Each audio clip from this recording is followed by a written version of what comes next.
Psychology বলে প্রিয় মানুষ বিশ্বাস ভেঙে চলে গেলে যে পরিমাণ কষ্ট হয় তা মানবদেহের 10টা পাঁজরের হাড় একসাথে ভাঙার সমান। কিংবা হার্ট অ্যাটাক করলে যে পেইন হয় আমাদের মস্তিষ্কে সেটা অনুভব করে ততটাই ক্ষতি হয় আমাদের, যতটা বড় কোনো অ্যাক্সিডেন্টে হয়ে থাকে। অথচ কি আশ্চর্য, কিছু মানুষ ভয়ঙ্করভাবে কারো হৃদয় ভেঙে ব্যথা দেওয়ার পরও নিজের প্রতি সামান্য লজ্জাবোধ বা রিগ্রেট না নিয়ে বেঁচে থাকে। মাঝে মধ্যে আমার জানতে ইচ্ছে করে কারো জীবনে এতটা অসহনীয় ব্যথা উপহার দিয়ে মানুষ কিভাবে রাতে শান্তিতে ঘুমায়। মানুষ বলেই বোধহয় সম্ভব। হৃদয় ভাঙার অপরাধ করতে মানুষের বিবেকে বাঁধে না, অথচ সৃষ্টিকর্তা মানুষকে সৃষ্টির সেরা জীব হিসেবে বানিয়েছেন। মানুষের তৈরি আদালত কাউকে কখনো মন ভাঙার অপরাধের জন্য সাজা দিতে পারে না, কারণ লোকচক্ষুর অন্তরালে কারো সাথে ঘটানো সাক্ষী ছাড়া ক্রাইমগুলোকে আমরা অপরাধ বলেই মনে করি না।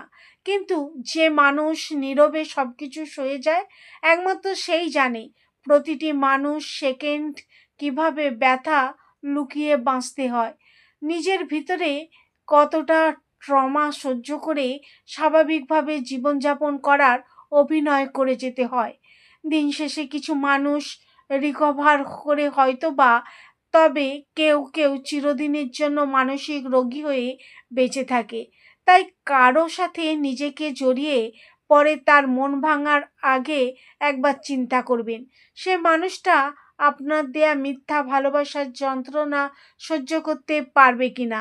কারো জীবনটা নরক বানানোর আগে একটু ভেবে দেখবেন আপনার দেয়া মিথ্যা প্রতিশ্রুতির অদৃশ্য আঘাত তাকে পুরোপুরি ভেঙে দেবে কিনা।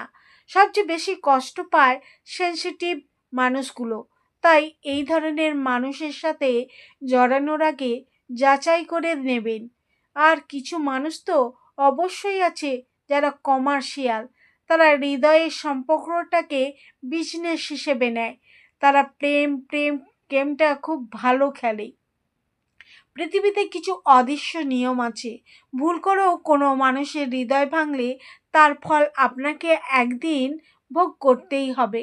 ভাঙা হৃদয় জোড়া দিতে না পারা ওই সহজ সরল মানুষটার দীর্ঘশ্বাস থেকে উঠে আসা অভিশাপ আপনার সাথে বোঝাপড়াটা করে নেবে সঠিক সময়ে।